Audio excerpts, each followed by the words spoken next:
ഈ വിഷമങ്ങളും പ്രയാസങ്ങളും പ്രതിസന്ധികളുമൊക്കെ സന്തത സഹചാരി കൂടിയായിരുന്ന സുരേഷ് ഏട്ടനുമായി പലതവണ സംസാരിച്ചിട്ടുണ്ടല്ലേ VS? തീർച്ചയായിട്ടും കമ്മിറ്റി കഴിഞ്ഞ് ഇറങ്ങുമ്പോൾ VSൻ്റെ മുഖം കണ്ടാൽ നമുക്കറിയാം എത്രത്തോളം ആ കമ്മിറ്റിയിൽ നിന്ന് VSന് ആക്ഷേപങ്ങളും അതുപോലെ തന്നെ വിമർശനങ്ങളും ഉണ്ടായിട്ടുണ്ടോ എന്ന്. ചില കാര്യങ്ങളൊക്കെ എന്നോട് ഡിസ്കസ് ചെയ്യാറുണ്ട്. അപ്പോൾ ഞാൻ ഒരു തവണ തുടക്കത്തിൽ സംസാരിക്കുമ്പോൾ ഞാൻ പറയും കാറിൽ നിന്ന് സംസാരിക്കരുത് എന്ന് പറയും.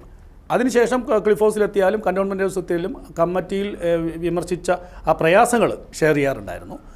അതൊക്കെ എനിക്കും ഒരുപാട് വിഷമം ഉണ്ടാക്കിയ സംഭവങ്ങളാണ്. കാരണം ഇത്രയും മഹാനായിട്ടുള്ളൊരു വ്യക്തി, പാർട്ടി ഉണ്ടാക്കിയൊരു വ്യക്തി, ആ വ്യക്തിയെ ആ കമ്മിറ്റിക്കകത്ത് നിന്ന് പൊരിച്ച് അദ്ദേഹത്തിന് മാനസിക വിഷമം ഉണ്ടാക്കുന്ന രൂപത്തിലുള്ള വിമർശനങ്ങളുണ്ടായി എന്ന് അദ്ദേഹത്തിൻ്റെ മുഖത്തു നിന്ന് കേൾക്കുമ്പോൾ സ്വാഭാവികമായിട്ടും വ്യക്തി എന്ന നിലയ്ക്ക് VSനെ ഏറ്റവും കൂടുതൽ സ്നേഹിക്കുന്ന ഒരാളെന്ന നിലയ്ക്ക് എനിക്കും വിഷമം ഉണ്ടായിട്ടുണ്ട്.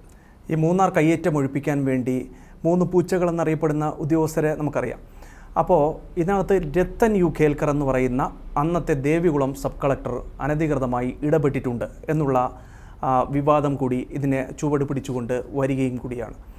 അപ്പോൾ രത്തൻ യു കേൽക്കർ ഇന്ന് നമുക്കറിയാവുന്നതുപോലെ മുഖ്യമന്ത്രിയായിട്ടുള്ള VD സതീശൻ്റെ സെക്രട്ടറി കൂടിയാണ്. അദ്ദേഹത്തിൻ്റെ ഇടപെടലുകൾ എങ്ങനെയായിരുന്നു? പ്രത്യേകിച്ച് 2006 ഈ മൂന്നാർ ദൗത്യം നടക്കുന്ന സമയത്ത് അങ്ങേക്ക് ഇത്തരം കാര്യങ്ങൾ വളരെ ക്രിസ്റ്റൽ ക്ലിയറായിട്ട് ക്രിസ്പായിട്ടുള്ള രീതിയിൽ അറിയാമല്ലോ.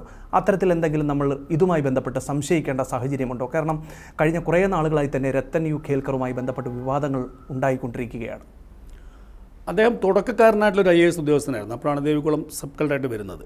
എനിക്ക് അത്തരത്തിലൊരു വിമർശനം ഇല്ല. കാരണം അദ്ദേഹം തുടക്കക്കാരൻ നിലയ്ക്ക് അദ്ദേഹത്തിനൊരു ഇൻട്രോവേർട്ടഡ് ആയിട്ടുള്ളൊരു ഉദ്യോഗസ്ഥനായിട്ടാണ് ഞാൻ അന്ന് അദ്ദേഹത്തെ മനസ്സിലാക്കുന്നത്. അല്ലെങ്കിൽ എഫിഷ്യൻ്റ് ഇല്ല എന്ന് ഞാൻ ഒരിക്കലും പറയില്ല. അദ്ദേഹത്തിൻ്റെ നേതൃത്വത്തിൽ അത്തരത്തിൽ മൂന്നാർ ദൗത്യത്തിനെതിരായിട്ടൊരു സംവിധാനം ഉണ്ടായോ എന്നുള്ളത് എനിക്കറിയില്ല. അത് സുരേഷ് കുമാർ സാറിൻ്റെ അടുത്ത് തന്നെ ചോദിക്കണം. പക്ഷേ അദ്ദേഹം ഒരു എഫിഷ്യൻ്റ് ആയിട്ടുള്ള ഉദ്യോഗസ്ഥൻ തന്നെയാണ്. തുടക്കക്കാരൻ നിലയ്ക്കുള്ള ഒരു പ്രയാസം അദ്ദേഹത്തിന് ഇത്രയും വലിയൊരു മഹാസംഭവമാണ് മൂന്നാർ ദൗത്യം. ആ സംഭവത്തിലേക്ക് തുടക്കക്കാരൻ എന്ന ഉദ്യോഗസ്ഥൻ എന്ന നിലയ്ക്കുള്ള ഒരു പേടിയും ഒരു ഭയവും ഉണ്ടായിരുന്നു എന്ന് എനിക്ക് അന്ന് തോന്നിയിട്ടുണ്ട്.